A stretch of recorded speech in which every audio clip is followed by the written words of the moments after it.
Aqui é o ranking, índice de retorno de bem-estar da sociedade. Nesse mesmo estudo mostra que o Brasil está entre 14º, por exemplo, com a maior carga tributária, entre os 30 países. No entanto, quando a questão é relacionada à percepção da sociedade com o bem-estar, o Brasil é o último. Nós ficamos atrás, por exemplo, de Uruguai, de Eslovênia. Vamos pegar outro país aqui que, em tese, nós poderíamos estar à frente. Israel, Argentina. Então, assim, significa que, poxa, nós temos muito espaço para melhorar. Muito espaço mesmo. Então, eu vejo que, fazendo esse contexto, nós precisamos entender que a reforma tributária ela é essencial, ela é indispensável, ela é necessária. Obrigado, Gilberto. Ela vai acontecer e você tem duas opções. Ou você evita falar desse assunto, ou você entende que esse assunto é importante, ele é estratégico. E para a sua carreira profissional, é importante você estar preparado, porque quando acontecer, isso vai movimentar muito o mercado. Então agora eu estou falando do profissional, né, das mudanças que vão ocorrer. Se você, por exemplo, trabalha exclusivamente recuperando crédito, é muito provável que a tua rotina, o teu volume de trabalho vai reduzir substancialmente, não tenha dúvida. Não estou falando no primeiro, no segundo ano, mas num prazo aí de no máximo 3 anos. Isso vai acontecer.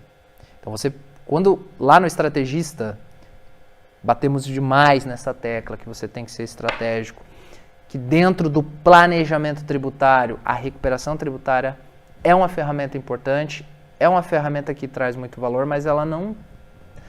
Eu não vou dizer que não pode, mas ela deve ser compreendida como uma ferramenta. Nós trabalhamos que nós temos que ter uma caixa de ferramentas, com várias ferramentas. Então o planejamento tributário ele nos traz essa visão de várias possibilidades. Então, se você é profissional, trabalha única e exclusivamente com recuperação, único e exclusivamente com consultoria, especificamente em alguns pontos, vai diminuir. Mas em contrapartida, você tem que visualizar que outras oportunidades vão surgir, que vai ter uma demanda muito grande, por exemplo, nas empresas, de acompanhamento, de consultoria, de implantação, de revisão, de adequação. E se você não estiver preparado, você não vai conseguir suprir essa demanda. Alguém vai estar. Eu sempre falo, o cliente tem uma necessidade e ela vai ser atendida, se você estiver preparado ou não. Então eu vejo que o profissional da contabilidade, o profissional da área tributária, mais precisamente, ele deve estar acompanhando muito próximo e está muito ligado aos 2 principais projetos de alteração, né, da proposta de emenda constitucional, que trata a respeito da PEC 110 de 2019 e da 45.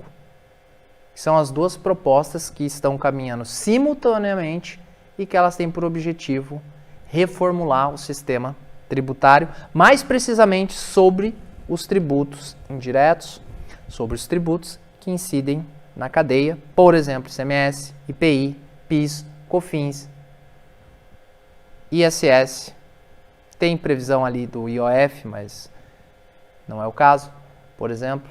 Então são tributos que incidem principalmente sobre o consumo, que é uma grande discussão e crítica do nosso sistema.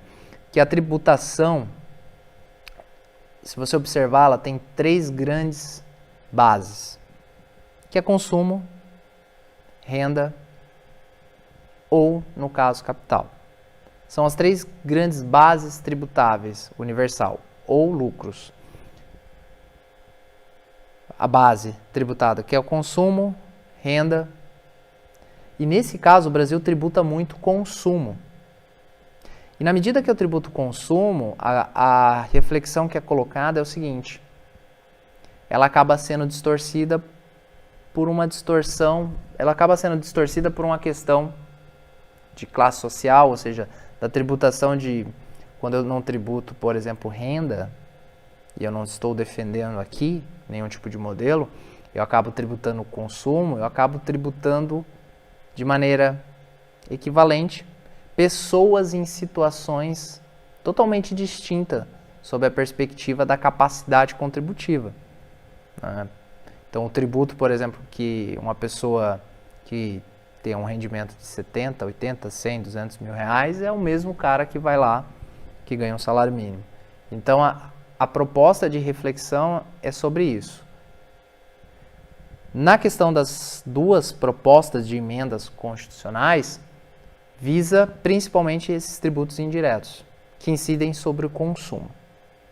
Mas não apenas. Então, o que acontece? Nós temos essas duas propostas paralelamente no Congresso Nacional e nós temos outras que estão sendo também avaliadas e estão ocorrendo a tramitação no Congresso Nacional que tratam a respeito de outros tributos. Por exemplo, além dessas duas PEC, nós temos outras 4 propostas que alteram, né, o Sistema Tributário Nacional e que foi chamado, por exemplo, de um fatiamento da reforma.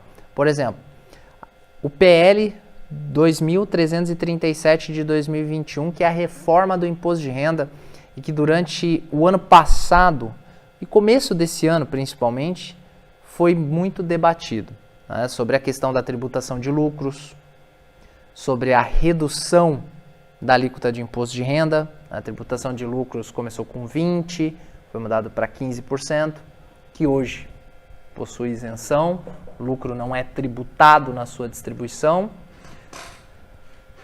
Para fins de uma equação, seria reduzido a alíquota atual de 15% do imposto de renda, 15%, não estou falando do adicional, de 15% para 8%, e uma redução progressiva da contribuição social de 9% para 8%, e aí depois teria a questão de bancos, dos atuais 20% para 19%, e as demais instituições financeiras de 15% para 14%.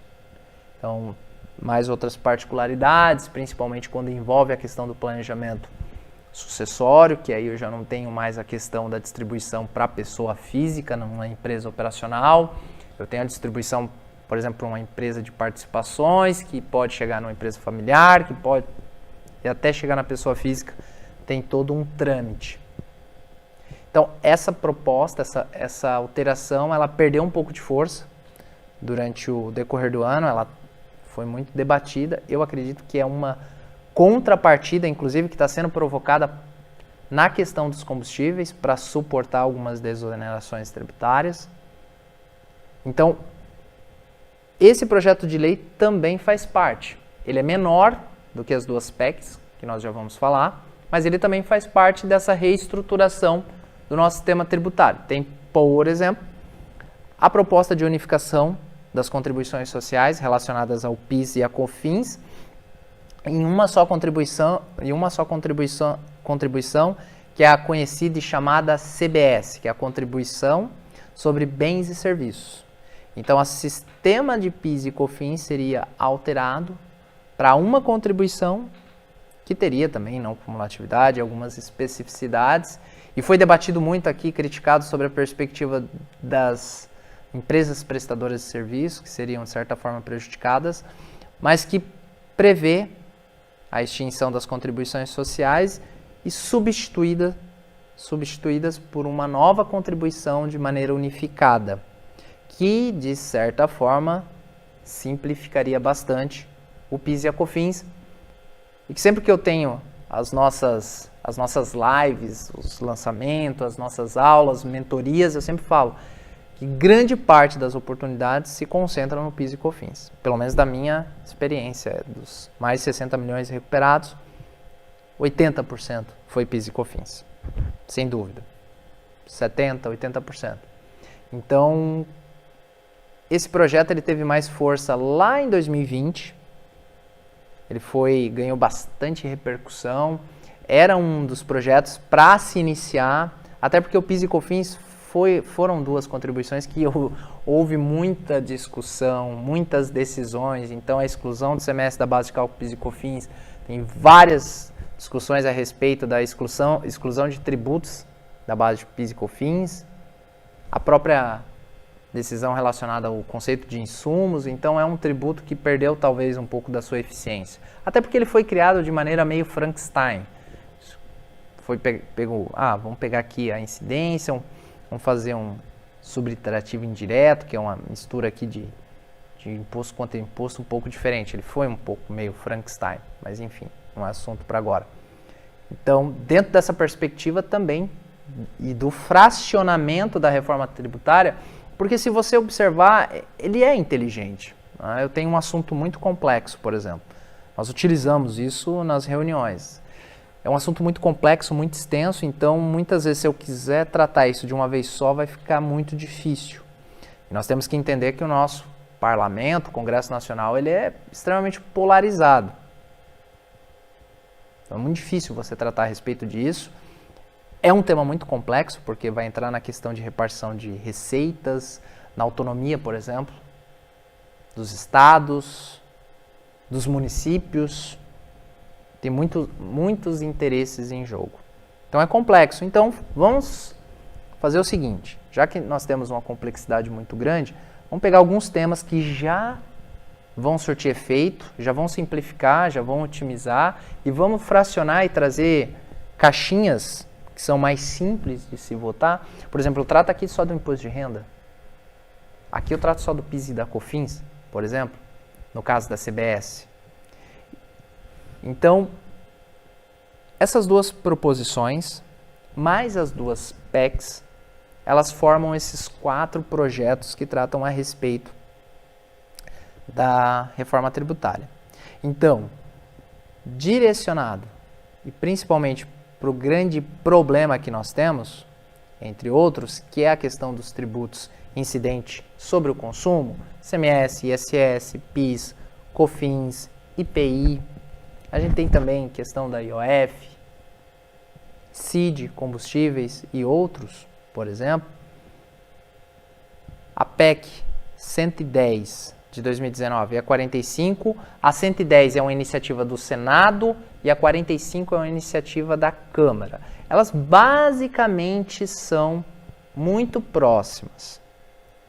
Muito próximas. Elas defendem a instituição, por exemplo, do IBS, que é a tributação sobre o imposto sobre bens e serviços, que em parte substitui todos esses tributos em uma parcela só, no modelo do IVA. Então as principais economias, elas tributam sobre o consumo através do imposto sobre valor agregado, o IVA, e aí alguns países têm diferença do IVA federal, IVA estadual, IVA total, enfim, mas é a tributação sobre aquilo que eu adiciono, sobre aquilo que eu agrego. Eu pago um imposto sobre uma operação, tomo crédito, agreguei valor sobre a diferença tributo, e aí eu vou lá e pago a diferença entre esse débito e crédito numa guia só. Então, imagina o seguinte, se nós falarmos de 8 ou 5, depende, né, da PEC, e nós já vamos entender as diferenças dela. Então, eu substituo 8 apurações. Em alguns casos, até 8. É um pouco difícil, né? Porque tem declarações, por exemplo, o FD fiscal ele vale para o ICMS PI. Não vai chegar a 8. Mas olha a quantidade de obrigações acessórias que eu elimino.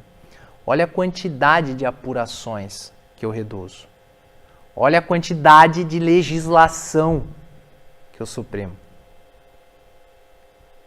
E o efeito prático é, claro, a redução na necessidade, talvez, de pessoas para fazer isso.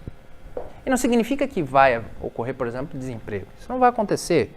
O mercado, ele sempre se acomoda, sempre se ajusta. E vão surgir novas oportunidades. Sempre foi assim.